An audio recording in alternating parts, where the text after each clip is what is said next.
Traduction en français. Bonjour à tous et bienvenue. Aujourd'hui, nous allons nous plonger dans une mutation significative du paysage politique européen suite aux élections européennes de 2024. La semaine dernière, nous avons assisté à une progression notable de l'extrême droite dans divers pays de l'Union européenne, une tendance qui provoque des remous sur tout le continent et au-delà.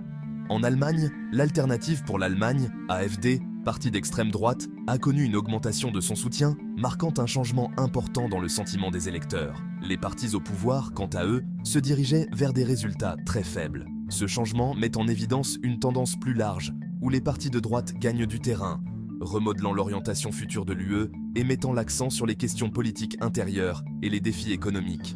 La France a été un autre épicentre de ce séisme politique.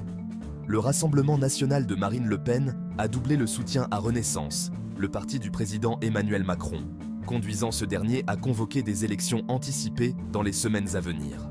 Cette décision de Macron ne concerne pas seulement la France, mais elle a des implications institutionnelles pour l'ensemble de l'Union européenne. Il est intéressant de noter que l'extrême droite a obtenu de moins bons résultats en Scandinavie, en Espagne, en Pologne, en Roumanie et en Slovaquie, ce qui montre la diversité du paysage politique en Europe.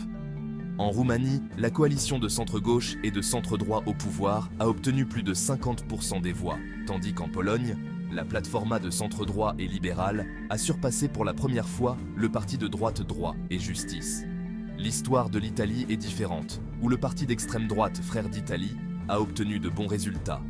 Cependant, contrairement à de nombreux autres extrémistes de droite en Europe, Giorgia Meloni, la dirigeante du parti, a maintenu une position plus atlantiste, s'éloignant des positions pro-russes.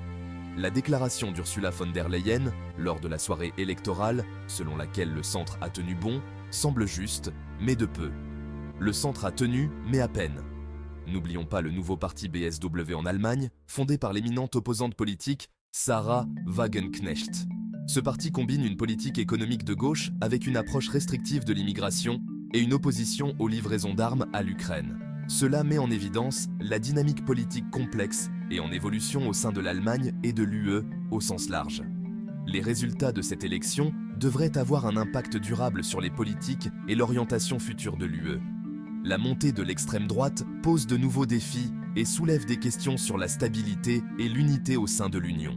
Il sera crucial de suivre la manière dont ces changements politiques influencent non seulement les politiques intérieures, mais aussi les relations internationales et le rôle de l'Europe sur la scène mondiale. Merci d'avoir suivi cette émission.